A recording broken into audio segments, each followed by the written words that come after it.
Viva Safety, Viva! Pambili Safety, Pambili! Thank you. Good morning, Program Director. David Masizo, Chief Inspector. Dave Mopito, I hope I could pronounce that right. CEO of the Mine Health and Safety Council, captains of industry, principals, board members, delegates. Good morning. I really want to thank David and as well as Dave, the organising committee, for the opportunity. I present today the work of a large group of extraordinarily skilled, competent and committed people, which is inspirational of nature. So I really wanted to start off with a saying that says, friends, Romans and countrymen, lend me your ear. But I think it's more appropriate today to speak to friends, miners, lend me your ears. So what I have to speak to, I think you'll find interesting. There are some key learnings that come to the fore that I'm sure you could take with you.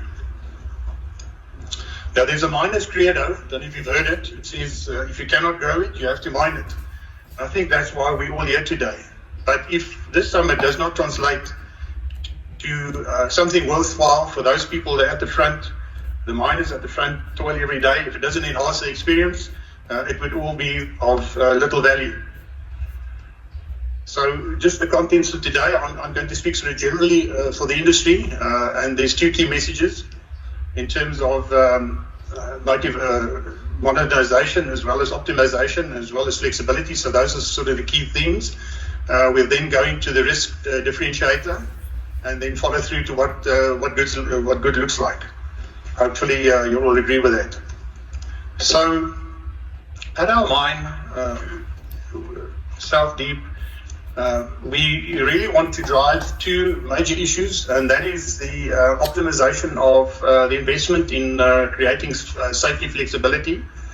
And it's really on those two pillars that I would like to speak to, and those are the takeaways, as I've said, as well as creating, in our planning processes, what do we think about, what are the margins that we back, and so forth. So also to understand where our hindrances are, obstructions that we cannot get to.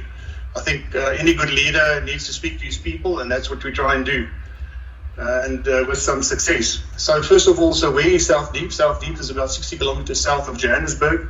The Siboney operations and Isolbeni and those operations sort of lie to the north and northwest of our operations. It is a mine that is a massive Elsberg. I'll speak a bit about that in more detail. We have the largest operation of the kind when you mine this massive sedimentaries, and our average depth, as you can see, is quite extreme. If one looks at the communities, if you look at the International Institute of Environment and Development, Chapter 9, those are the matters that are followed in the communities, and we have about 5,000 persons who work on our mine, and you can see about what the percentage is of the women in leadership. I think it's suffice to say the mine has a resource reserve of a life of mine of about 73 years, and I'm sure that will still grow. These models, we use then immersive training, and I'll show some pictures of that to allow the cognitive ability of our people's appreciation of the ground mass to be enhanced. And you can see on the sort of, not going into much detail, but this is a dynamic process, as I've said, and we're constantly looking at better ways of these dimensions, these pillars. I think for those who've done this work before, you look at Scholomann's squat and slender pillar formulations, and you apply that adaptation of that. So if we then move on to the modernization, which was my mandate for today through the organisers. There you can see a machine which we call the Rhino. It's about 70 million rands worth of kit, and it helps us with the slot drilling. And you can see the safety features that are built into the machine, where people are not actually at the place where the hazards are. If you look at the mine of the future, as I've said, we have a long life ahead of us for future generations. We have sort of various horizons. And these horizons are indicated as per year, sort of 1 to 2 years, 7 to 5, and longer than 7. And you can see sort of where we're progressing and what's happening at the moment to get us to the longer longer horizon of 7 years. But I have no doubt that it needs a lot of capacity for the individuals themselves to make this transition, and it's not something that can be hurried along. Some of the technologies are not currently available anywhere in the world, and we have to develop them, locally, or have adaptations of that going forward. And I'll get to the next slide that maybe puts it in a bit better perspective. So we have the nerve center, other people could call it a control room, where a lot of the information comes together. And we then have the teleremote operations or autonomous type of equipment that one could work. As you can see from the pictures that I'll be showing shortly, we operate most of this, a lot of this equipment, for instance, the rock breakers, all from surface. And we also want to do drilling of the long hole stopes during the entry period. And then there's also dump trucks and LHDs that can operate to remove the rock. But again, it would be useless if it's not done within a system. So the system is really the fleet management. We want to enable cameras to be able to be aligned with sort of bots and AI technologies that could give better information. And then obviously full coverage of the operations in detail. So I think some of the pictures that you will see is a long hole stope. There we have an operator, and these slots and these holes are typically in the order of 10 to 17 meters or so. One has to really have a good grasp of your mine's layout in terms of all the cabling that needs to be done, all the infrastructure, Wi-Fi, and the likes that go in to actually do this. And there's a long lead time for that, so it's something to consider. Then we have these hydro dumpers operated. We have the haul truck. You can see it's quite fancy kit. And then the rock breaking, as we see, to remove the person from the heat, the dust, and so forth.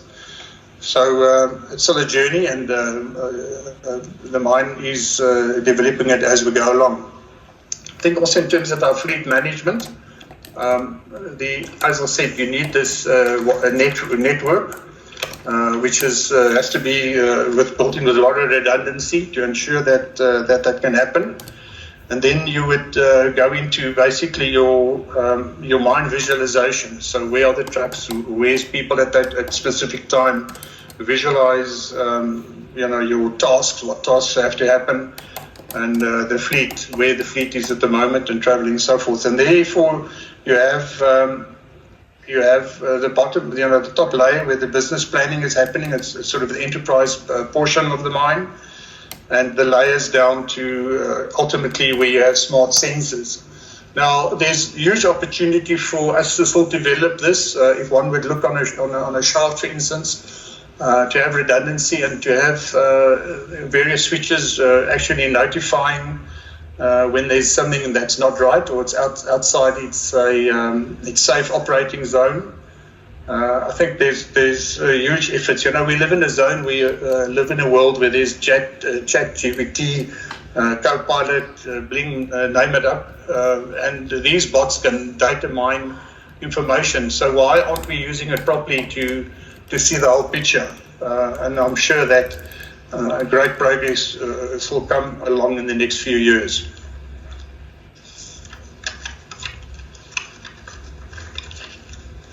So nothing goes without people. You have the best systems, but if people are not aligned and people are not driving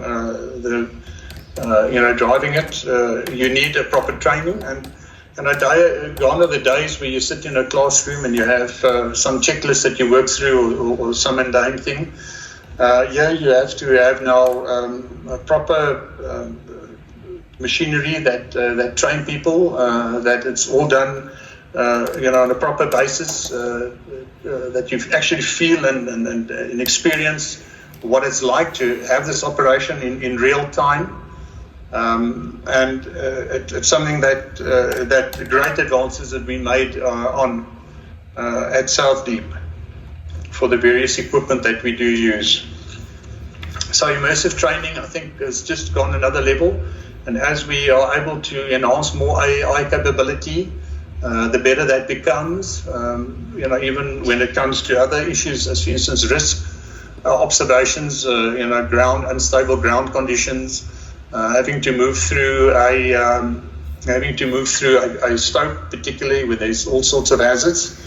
I don't know if you do know, but supervisors, research tells us if a supervisor uses a checklist, you will make 1 in 1,000. You'll make a mistake. So if you multiply that by the operations that you have and the number of people and the working places, you can see how that can become a huge issue. So checklist is not a good idea. That's why you'll have errors testers, for instance, cross-checking something that somebody else has just checked. But not so much about that. And then if we get to our CAS level type of training and the new technologies involved with CAS, how you're able to assist people that are in stress.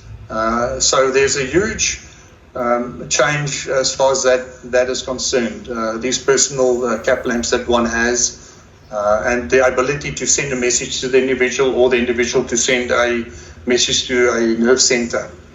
I think that's hugely innovative, and but again, the technology is being developed, and it takes time to understand all the complexities. So the mine's currently on going to roll out CAS 7, and by next year, mid-year, we would have CAS level 9 in place. So there's really been a whirlwind tour of what is possible, and I think much more is still possible. But if the leaders don't have a vision of what good looks like, then it's really trial and error. So I think when will we be successful? One should always ask that. It's a sort of what if question.